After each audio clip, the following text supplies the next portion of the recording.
uma missa na chegada.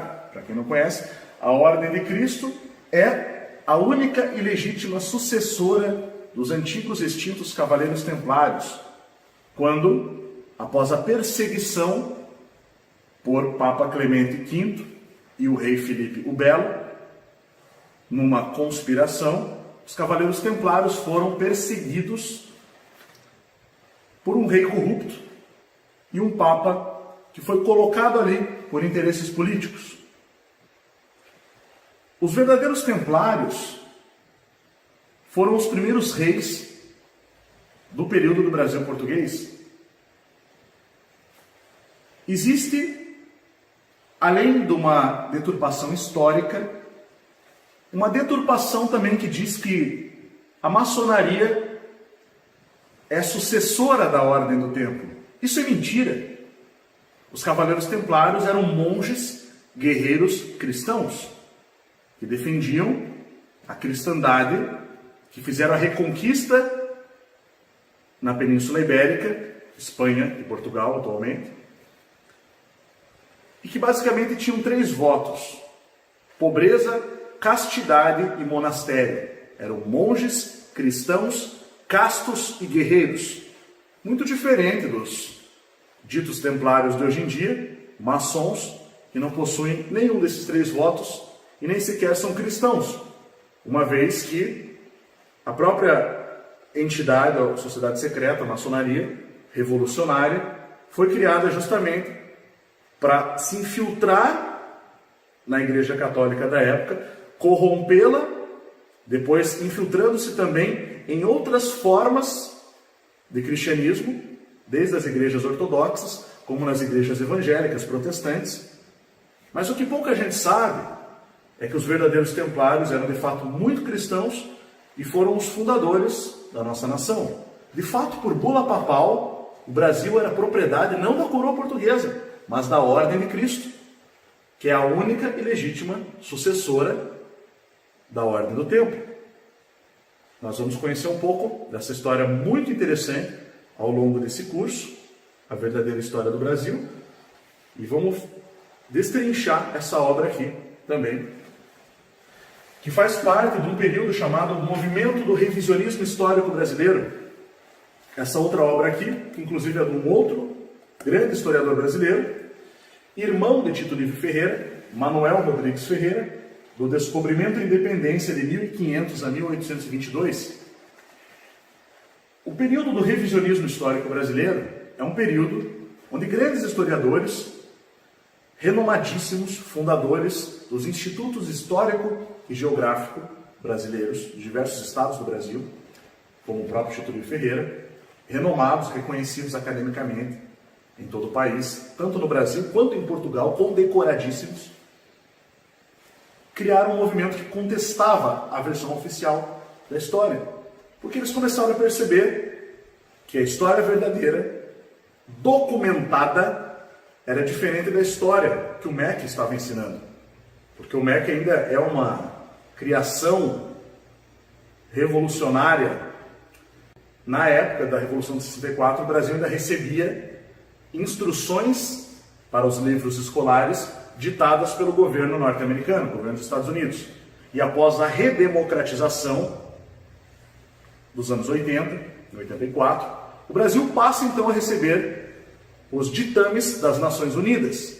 Então, na verdade, não é de hoje que não apenas a nossa história, como os nossos livros escolares, a grade curricular, a grade da Base Nacional Comum Curricular do MEC, segue as diretrizes internacionais. De fato, está escrito na Base Nacional Comum Curricular atual que nós devemos ensinar, nós brasileiros, nas escolas brasileiras, o conteúdo alinhado com a Agenda 2030 das Nações Unidas. Está escrito. Então, isso não é uma coisa recente. De fato, desde a independência, que é a mãe das revoluções no Brasil, que a nossa história vem sendo adulterada, deliberadamente falseada, falsificada. E esses grandes historiadores do passado analisaram nada mais, nada menos que 150 mil documentos originais, documentos de fontes primárias, mostrando e provando que a história oficial é falsa. Inclusive a tese chama-se, a tese de Tito Livio Ferreira, esse livro aqui, chama-se O Brasil Não Foi Colônia. Nesses 150 mil documentos originais, nós descobrimos muitas coisas interessantes, como por exemplo que em 1815 o Brasil foi elevado da categoria de Estado para a categoria de reino. Ou seja, quando nos tornamos independentes, digamos assim, nós éramos o reino do Brasil e não a colônia portuguesa. Uma relação muito parecida com a relação que o Canadá e que a Austrália têm hoje com a coroa da Inglaterra. Só que nós tínhamos com a coroa de Portugal, que, lembrando, começa lá no Milagre de Eurique. Nós vamos ver isso tudo muito a fundo durante esse curso, não se preocupe. Mas começa no Milagre de Eurique. É muito importante entender que o revisionismo histórico brasileiro é o que há de mais elevado em termos históricos, porque é baseado em documentos e não em materialismo histórico. O que é materialismo histórico, você sabe? Materialismo histórico é um termo vinculado ao marxismo, marxismo cultural. Quando a história, ela não é mais feita de documentos, mas sim de ideologia. Falsifica-se a história para embasar determinada ideologia, determinada revolução. A nossa história é assim. Mas a ciência da história é pautada em documentos, conforme relatado em outra obra do Tito Livio Ferreira, intitulada A Técnica da Pesquisa Histórica. Essa obra, Os Descobrimentos Portugueses, de Jaime Cortesão, um dos autores do revisionismo histórico brasileiro também, nós descobriremos algumas coisas interessantes sobre esse período. Nessa obra aqui, Délio Viana, também, História do Brasil, muitas informações interessantes, como, por exemplo, a abolição da escravidão dos indígenas no século XVI, muito antes da abolição da escravatura.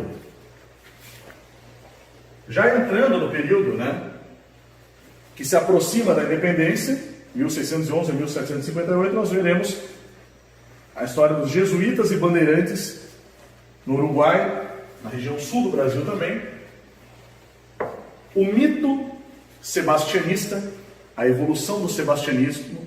Esse sim é o mito tradicional e fundador da nação brasileira, o sebastianismo, que deve ser resgatado.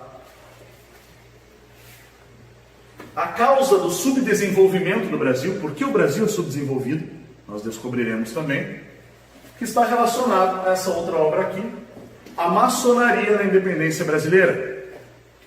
Então nós estamos, basicamente, reescrevendo a história do Brasil. A história já foi reescrita, nós estamos apenas compilando dados que poucas pessoas conhecem a respeito da verdadeira história do Brasil.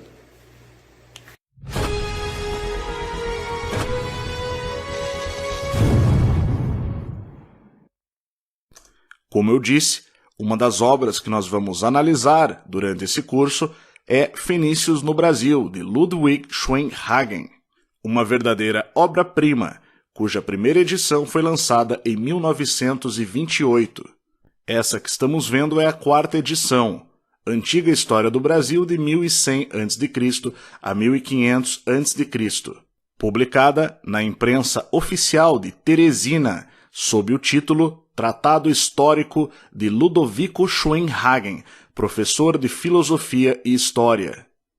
Para você se matricular, basta você entrar lá no site do Instituto São Brandão, link na descrição e no comentário fixado, clicar em qualquer um dos módulos. Você pode ver os módulos aqui. Cada um desses módulos tem muitas aulas. Nós teremos aulas inéditas agora também entrando no curso, se somando às mais de 100 aulas que já estão lá. Você entrou ali, investimento apenas R$ 122, condição especial agora nessa campanha da verdadeira história do Brasil. Ou R$ 12 de 12,20 no cartão, tá muito acessível, vai te dar 3 anos de acesso total, 36 meses. comunidade fechada, acesso à biblioteca São Brandão, acesso às lives semanais da Esfera, comunidade no Telegram. Clicou em se matricular, você vem para a página de matrícula, basta você efetuar o seu pagamento, garantia de 7 dias, experimente sem risco e seja bem-vindo à verdadeira história do Brasil.